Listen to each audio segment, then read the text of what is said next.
So hello and welcome to my channel.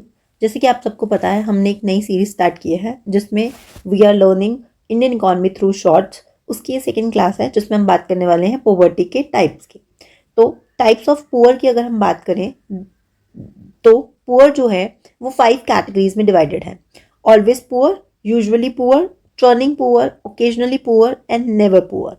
As clear from the name और you can see नीचे in diagrams में, always poor means वो सभी लोग जो कि हमेशा ही बिलो पॉवर्टी लाइन के रहते हैं, दैट इज इस पॉवर्टी लाइन से हमेशा नीचे रहते हैं, ऐसे लोगों को हम बोलते हैं always poor.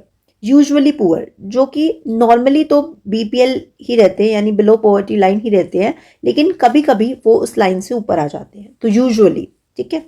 Then we have churning poor. The churning poor word comes from, अगर आप मिक्सी चलाते हैं तो चर्न की आवाज़ आती है। चर्न का मतलब क्या होता है, जो भी इंग्रीडिएंट्स होते हैं अंदर के वो क्या होते हैं, वो उछलते हैं, राइट। आपको पता होगा जब आप चर्न करते हैं, तो कुछ उसी से बना है चर्निंग पुअर, जिसमें आप देख रहे हैं it keeps on coming in and out. यानी कि अगर पॉवर्टी लाइन है तो इस पॉवर्टी लाइन से जो आपके लोग हैं वो कभी ऊपर होते हैं, कभी नीचे होते हैं, कभी ऊपर होते हैं, कभी नीचे होते हैं, और ये प्रोसेस चलता रहता है। ऐसे लोगों को हम बोलते हैं churning poor. Then we have occasionally poor. Occasionally poor means जो कि हमेशा पॉवर्टी लाइन से ऊपर रहते हैं, बट कभी कभी दे कम इन कॉन्टैक्ट और they come to the line of poverty. ठीक है, यानी कि बिलो पॉवर्टी लाइन या पॉवर्टी लाइन के आसपास वो आ जाते हैं। वैसे वो पुअर नहीं है, बट कभी कभी गलती से ओकेजनली पुअर। जैसे कि मान लीजिए कोई फैमिली है, उनका बहुत अच्छा बिजनेस है, ड्यू टू एनी कंडीशन वो बिजनेस जो है पूरा र्यून हो गया, तो वो क्या हो जाएगा, वो सड़क पर आ जाएंगे। तो इस कंडीशन को हम क्या कहेंगे, occasionally poor. Then we have never poor, यानी कि ऐसे लोग जो कि कभी भी पुअर नहीं होते, यानी कि वो जो कभी भी गरीब नहीं है, जो कभी उस रेखा के आसपास भी नहीं आए, उस पॉवर्टी लाइन के आसपास भी नहीं आए, उसी को हम क्या कहते हैं, never poor. Okay. Then there is another type, absolute and relative poverty.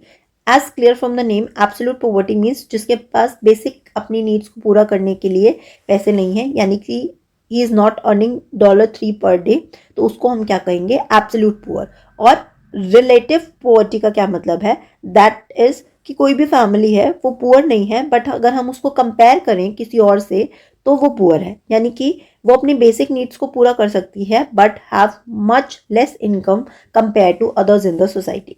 जैसे कि मान लीजिए एक फैमिली है जो कि 10,000 पर मंथ कमा रही है अर्बन एरिया में, और वो बहुत इजीली सरवाइव भी कर रही है, बट वो अपने आप को पुअर कंसिडर करते हैं और वो पुअर फील करते हैं जब वो देखते हैं बाकी फैमिलीज को जो कि 50,000 जो है अर्न कर रहे हैं इन द सोसाइटी। तो ये थे कुछ टाइप्स ऑफ पुअर जो कि आपको आई होप समझ में आ गए होंगे। Till then, thank you and bye bye.